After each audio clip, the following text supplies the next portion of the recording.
Hi hello வணக்கம். நம்ம பார்க்க போகிறது எல்எஸ் கோக். இப்போ மாங்காய் தொக்கு செய்ய போகிறோம். என்ன அதிசயம்னா பச்சை மிளகா போட்டு தொக்கு செய்ய போகிறோம். எப்போவும் காஞ்ச மிளகா அதில் செய்வோம், பச்சை மிளகா செய்ய போகிறோம். அதுக்கு நான் ஒரு மாங்காய் துருவி வச்சுருக்கேன். பச்சை மிளகா, நல்லெண்ணெய், உப்பு, கடுகு, வெந்தயம், மஞ்சத்தூள், கருவேப்பிலை, இதுதாங்க இன்க்ரீடியன்ட்ஸ். ஒரு மிக்ஸி ஜார் எடுத்துட்டு வெந்தயம் போட்டுக்கலாம். இதெல்லாம் சேர்த்தா ஒரு டீஸ்பூன் தாங்க வரும், அது சின்ன ஸ்பூனு.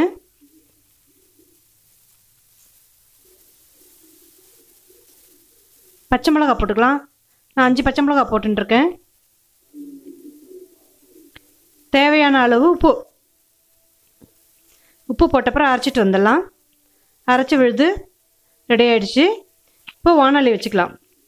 வானொலியில் நல்லெண்ணெய் ஊற்றுக்கிறோம்.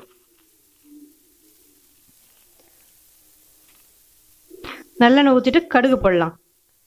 தேவையான அளவு கடுகு போட்டு துருவின மாங்காவை போட்டுடலாம். போட்டு லேசாக வதக்கி விடுங்க.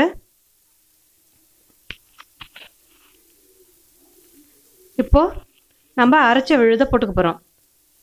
பச்சை மிளகா, வெந்தயம், உப்பு, இதுதாங்க அரைச்ச விழுது.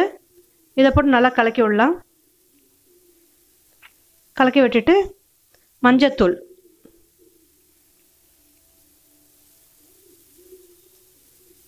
கருவேப்பிலை போட்டு நல்லா கலக்கி விட வேண்டியதாங்க. செய்யறது ரொம்ப ஈஸி. இந்த தொக்கு ரொம்ப நல்லாயிருக்கும். சாதத்துக்கு நல்லாயிருக்கும், சப்பாத்திக்கு ரொம்ப அருமையாக இருக்கும். லைட்டாக ப்ரௌன் கலரில் வரணும், அது வரையும் கை விடாமல் கலந்துகிட்டே இருக்கணும். இதில் எண்ணெய் பிரிஞ்சு வரும், அது வரைக்கும் கலக்கணும். இதை பாருங்கள், எண்ணெய் பிரிஞ்சிட்டு வருது. லைட்டாக ப்ரௌன் கலர் மாறணும்.